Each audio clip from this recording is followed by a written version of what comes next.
Hello and welcome to GuyLogicGaming. My name is Timko and this is King of Fighters XIV, coming to grace us on PC platform after its release on the PS4 about a year ago. And King of Fighters XIV is the so many installment in the King of Fighters series, but in many ways it's also a reimagining of the title, a sort of resurgence, a soft re-release as it's been called, because this is the first time the game has gone full 3D and stepped away from its 2D sprites. A departation for sure from its traditional way of playing things and doing things, but is it revitalizing the title? Well, I think it is, because holy hell is this one fantastic fighting game, rivaling games like Street Fighter V and Tekken 7 easily. Because, surprise surprise, this one isn't a absolute clusterfuck of a mess, but an actually fully fleshed out fighting game with everything you might want, need, or desire as either a newcomer to the fighting genre or a strutted old hardcore veteran of this very specific franchise. And before we dive into all the good little bits and bobs of this fighting game overall, I want to take a little look at the options and talk about the PC performance and overall PC settings, because there are a couple of things that aren't perfect, but they are sort of understandable when you look at the history of this game. Because if you look into options here first, okay, so the first thing you'll note is there's a couple of language options available here, from English to Chinese, Japanese, and some other stuff here as well. And overall, most of that is pretty well put together. The English localization is really solid. But one of the most interesting parts about this game is not just the language itself, it's the overall tone of the language used and everything put into the game from every single note. If you look at the right side of the options menu, every single tooltip, every single option in the game is explained what it does. I love this to bits. This is the attention to detail that not just most fighting games don't have, but in fact, most PC games in general don't have. So I applaud developers for adding this immensely. That said, the overall amounts for options and game options are fairly limited, with computer, max rounds, and round time being only the real option you have. The sound menu does make up for that, with set apart slider volumes for system voice, character voice, sound effects volume, background music volume, as well as overall master volume, and you can set these to your preferred setting as you deem fit. No complaints here at all. Mostly though, when I get to the display options, again, it's sort of complete, but even here it's missing a couple of things here and there I would have liked to see. It does have full screen windowed, and windowed modes, resolution support for most common resolutions. I'm not sure it supports ultra wide, I did not have a chance to test that, but 1080p works just fine. Interesting part here is the adjust HUD position, where you can reposition the overall health bars, combo bars, as well as charger bar for each type of UI for yourself into a different location relative to one another. I like this, it's a nice little addition, it customizes the game, it doesn't add any weird stuff, it just makes it easier for you to look at. Other than that, nothing really special here, just some brightness options. Going on to the graphical options, you do see a couple of extra advanced graphical options, but even here it's fairly damn limited. And the main issue where it is limited at is texture quality, background quality, overall anisoticity. All these extra post-processing nodes are really sort of very weak. Source shadows off or on. There is no toggle for high quality, there is no 4K texture pack or high-end texture pack. Overall, the options are here, but they're damn limited. And that is a damn shame, because overall, even with adding the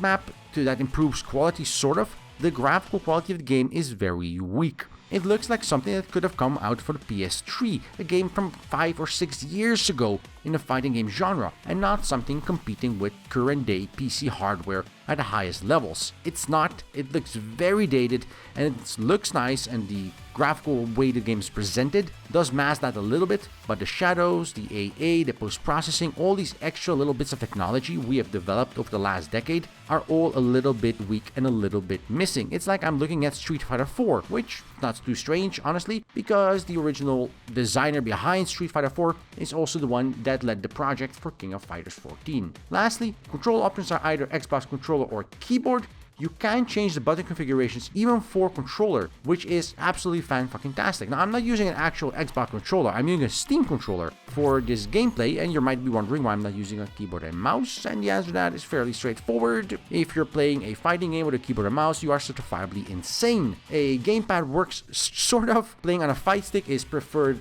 by a country mile. The game is very precise, the game requires instant action, instant timings, and analog controls and repositionings to do the combos, features which a keyboard just does not offer in any way. So you need a keypad or a fight stick to be able to compete efficiently. If you're one of the magical mythical creatures, unicorns from legend that can do so on a keyboard, please send me a message. I would love to learn from you, oh sensei, teach me. That said, overall, the technical side of King of Fighters 14 is very well put together. I have no real massive complaints outside of some of the lackluster graphical options and lack of accessibility options for things like colorblind mode, which would have been nice to see. But not the end of the world. The game runs at 60 FPS, no dips, no drops, no issues whatsoever. That said, it still looks kinda weak visually. What else does the game offer? What we're going to do is we're going to dive into story, and then I'm going to talk to you about all the various game modes, options, unlockables, and every other feature the game has on offer, while showering you with some of the most amazingly bad, hilariously good voice acting talent. Let's get into it.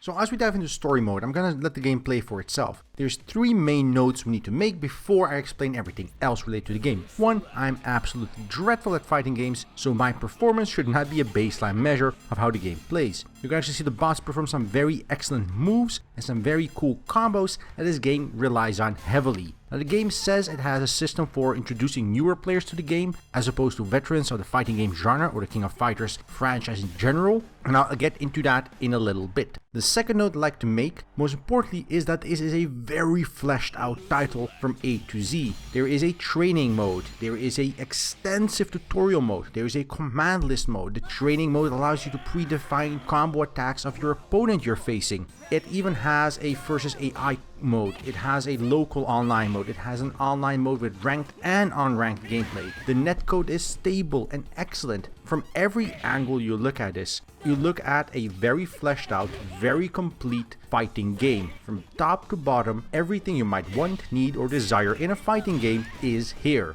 Now that doesn't mean it's perfect by any stretch of the imagination, but just on the face of it, compared to things like Street Fighter V, this is an actually complete game, so it takes a lot of praise from just that alone. The second note to make is that this is the first time King of Fighters has moved 3D away from 2D sprites, and this has necessitated a couple of functional changes in the way the game design goes and the way combat mechanics flow in terms of interaction. One of the main key features is frame timings and invulnerability frames and dodge frames and all this other jargon I'm not that familiar with personally, but the main note I'd like to make is that the main designer behind Street Fighter IV was brought onto this project to lead it to allow for that exact transition, and they have done an excellently good job at keeping the feel of King of Fighters while keeping that tight, excellent combat control that we need and demand from fighting games. Now, let's talk overall mechanics, mechanical complexity, and overall depth of the fighting experience, because the game has 2 main modes, a 1v1 mode and a 3v3 mode. Now this 3v3 mode isn't a 3v3 mode in terms of 3 players versus 3 players, no, it's 3 characters versus 3 characters with 2 players facing one another. And it's a very interesting note and idea, and King of Fighters has been doing it for many games since yesteryear. It's sort of their little extra tidbit thing, but it's not a traditional tag team. It's one character fights until it's defeated, and then the second character comes in until that is defeated, and then you have a third character, and vice versa for your opponent. And if you win a match, you sort of stay around that level of hit points for your next opponent. So if you're really good, you can win all 3 matches with one character. If you're not that great, you may win but lose half your health, or some other combination of that. It's a very nice, interesting mechanic that creates cool metagaming aspects outside of just fighting and picking fighters. You can arrange fighters in what order they're gonna come. You can set up fighters so you know you win the first fight and you lose the second fight, and then the second fight is the fight you need for the second and third fight, and your third fighter might be a backup you never plan on using, but you metagame your opponent. It creates this level of strategy that most fighting games just never offer. I absolutely love it. That said, from a mechanical perspective, the game has a ton of depth, and it has so much depth in fact that I'm still very confused. With 54 characters in the Deluxe Edition and 50 characters in the regular edition to choose from, combining teams of 3 without adequate practice, looking at combos beforehand, looking at different mechanics and idiosyncrasies of each character, that they're fairly unique across the board, which is fantastically amazing considering that there are 50 of them, is a very, very cool notion. And each character really definitely has their own sort of idiosyncrasies. You have characters that are very good with kicks, with punches, they're long range, short range, they're great with flying attacks, low attacks, they have specific abilities they can or can't trigger. in certain scenarios or situations. There are air grabs that some characters have and others don't. There's ground grabs, there's dodges and counters that some characters might have and others do not. And it's a very cool notion that you have to sort of know all of this extra information to be able to compete on the highest level. Obviously, for casual play, that's not gonna matter too much. And that is, I think, where the game also strikes a bit of a balance, but also misses it in my opinion. While it's a King of Fighters game to the bone, and with a revered and venerated history of King of Fighters, it's very hard to depart from certain nodes, and with King of Fighters XIV, they have done some definite departations. But they've also added a couple of things like the rush system that allows for a much easier and accessible way of closing in gaps where enemies can exploit if they're really good. By tightening this quick launch and rush system, they allow for newer players to sort of close the gap between attacks and counterattacks instead of being wide open for an opponent that knows how frame timings works and know how invulnerability frames work and know all this extra stuff surrounding the game.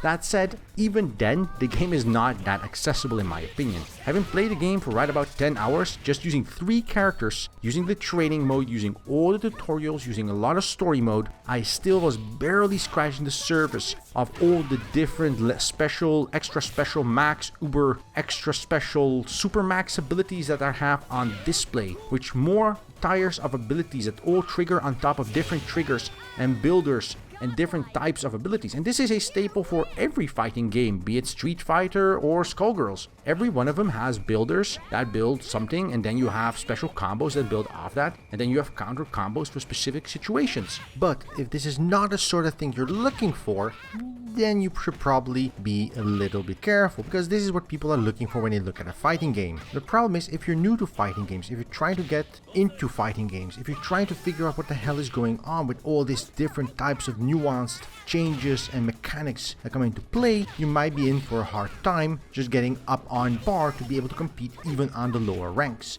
If you're planning on playing this with friends or just randomly playing online and having some fun and a blast and pulling off these amazing combos, then by all means, King of Fighters is spectacular in that regard. But the learning curve with King of Fighters is somewhat steeper than some other fighting games, while not being off the balls high as some of the very high-end, very specific fighting games available. So it falls sort of right in the middle regarding that. Now, moving on from the mechanical side of things, King of Fighters has 2 other things we need to discuss. One is visuals, and visuals is one thing I am not that fond of.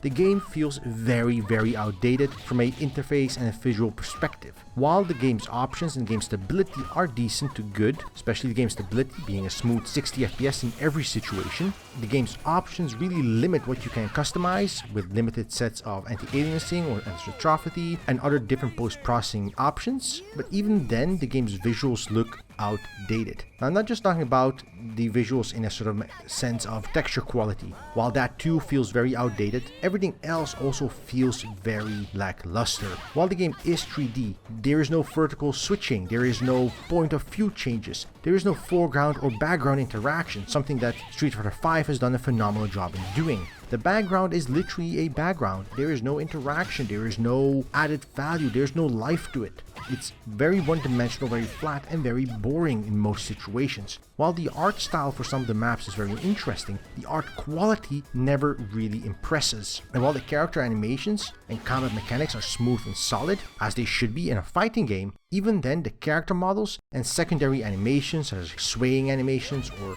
victory poses and everything related to that, all feel rushed and subpar. And that's not even looking at other things like in cutscene animation quality, lip syncing in certain scenarios, and even other things such as foliage in the back and foreground, lighting quality, shadow quality. Everything always feels very, very subpar. And for a game coming into 2017 on a PC, even if it is a derivative of a PS4 title from last year, even then it feels weak. Looking at this game, it feels like this could be a PS3 title, and that is exactly what it feels like. While animation quality wise and game mechanics complexity wise, it feels great and it feels very smooth and good, just from a visual perspective, in every respect, it feels very, very dated, and that is a damn shame.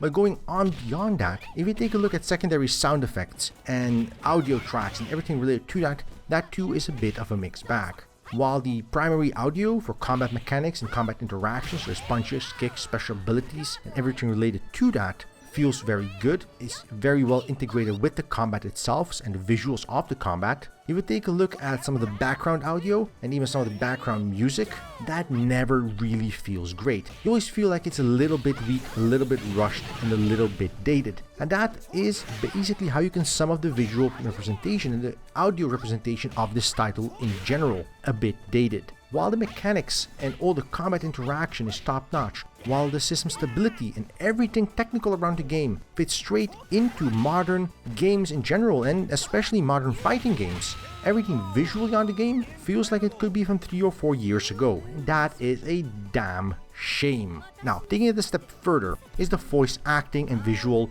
cutscene quality. Now, the game doesn't have a lot of visual cutscenes. Obviously, a couple in the story and a couple of intro videos here and there, and those are pre-rendered and generally look decently good. And the voice acting is intentionally cringy in some scenarios. Very over-the-top voices, very weird accented voices, even when they're speaking Japanese or whatever language they might be speaking at that time. They always are very exaggerated, always very self-deprecating. And I love that. That is a staple of King of Fighters. Any character is a caricature. They are exaggerated examples of whatever they might be. A Kung Fu fighter is a Kung Fu fighter, sure. But you have the old drunken fighting master, and he does really incorporate that idea to a 10th degree. And the same goes for every other character out of the entire stable of 50 plus of them. Overall, I have very few complaints in that regard. The voice acting quality though is a very mixed bag. While some of the big name characters and frontlining characters from the King of Fighters series have received excellent A-list quality talent, and this is definitely a Japanese game because the Japanese voices are very good.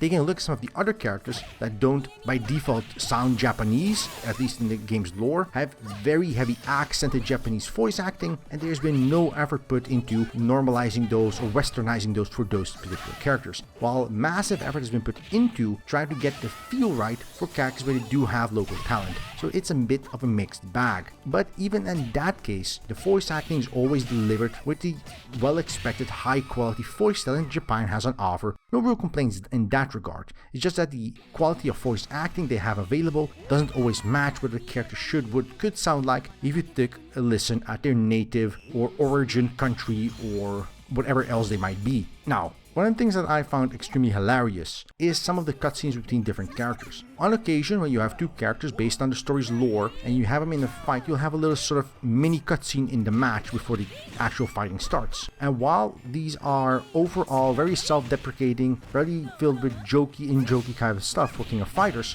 they do add a little bit of flavor to the game that most other fighting games never offer, even if they are never really anything spectacular or specific from a story perspective. But they do add a little bit of a mix between what characters are and sort of a little bit of backstory and an anecdote between the relationship of some of these characters. No real complaints. Again, the lip syncing is god awful and the visuals are not that great, but overall it's very funny and very enjoyable to have those little bits in between face smashing your opponent with cannonball kicks.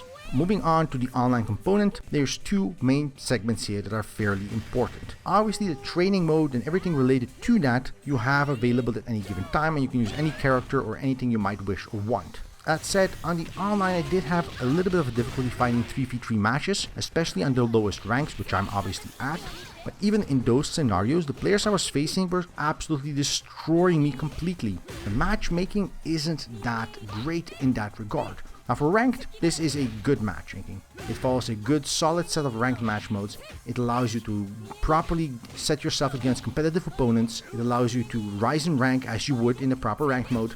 And the overall matchmaking there is very good. And obviously, wait times are wait times depending on how many players are online and how far away they are from whatever measurement. I think it's a derivative of the ELO system they use to match and place you against opponents. But for unranked online mode, I did have a lot of difficulty finding proper matches. And the matches I did find often ended with me dying immensely fast and spending another 5 or so minutes trying to get yet another match instead of close to 30 seconds just to get into a quick online PvP match. Now in all of this though, the underlying note I want to bring and convey is that King of Fighters as a fighting game is excellent. It allows for fluid, dynamic combat and really upholds the ideas and backbone of what a King of Fighters game is overall. To take another deep dive especially from the multiplayer perspective, into all the combos and counter combos and upheavals and everything reversals and everything related to that, unless you plan on spending a large amount of time learning and practicing specific characters and counters for these specific characters, you are going to get very annoyed by the online community. I don't mean to say that the online players are going to harass you or they're going to be mean to you or something else like that. No. But what will happen is that you will lose repeatedly because the vast majority of players that are playing online know at least some of the combos for their main characters. And if you are new, if you're just trying out new characters, you can either spend time facing the AI in story mode or in offline gameplay, or you can go into training mode and learn there, because if you go online, even for just casual play, you will be destroyed and you will not have the greatest of times. You want to have the idea that you could win, in my opinion, and when you're losing 3 out of 3 matches with 99% health left on your opponent, that isn't conducive for a fun experience. So this is also where my schism comes when looking at recommending King of Fighters 14. From a main perspective of the game, it is an excellent addition, a very stable addition, and a very full and complete title. From a pure look at this game as a fighting game and nothing else, there is no doubt in my mind to recommend this title to anyone that enjoys fighting games, especially after the clusterfuck that was Street Fighter V. With support for keyboard and mouse, gamepads, fight sticks, and everything in between, with solid mechanics, with good depth, with good mechanical complexity, and a full, complete experience. But as a newcomer looking at joining fighting games, on PC you already have a limited set of games that are vibrant, have a good community going for them. But more than that, it is a very steep learning curve that you will need to pass through to even be able to compete at a mediocre of some quantity or quality. And King of Fighters, in my opinion, even when they say they have tried to add mechanics to improve this, really haven't done a stellar job introducing new players to the genre as it stands. So if you are a new player coming into King of Fighters and you're looking at this from a more casual perspective, you're more focused around the visuals, more focused around the cool combos you can pull, more focused around the super amazing stuff you can do in the match, you might have less of a fun time, as some of these combos are ridiculously hard to compete and complete in any given situation. And because some of them have extensive difficulty to get done, you might never actually get to do them in a good match, especially with some of them needing builders and counter builders and specific moments to be used, which you need to identify beforehand and be able to execute within 5 or 10 frames of action. You might find yourself not having as much fun. That said, it's still an excellent fighting game, but visually not as impressive for sure. So King of Fighters is available right now over on Steam, and if you are interested in this very excellent fighting game, I do suggest you check it out. There's a link in the description down below. So thank you for watching. If you like this video, press that like button down below. And if you want to see more content like this on the channel, just hit that subscribe button and we will deliver. And if you want to support GuyLogicGaming, you can check us out on Patreon right now. It keeps this content and all our content ad-free for you forever. So do check us out over there. And I'll see you next time, right here on GuyLogicGaming.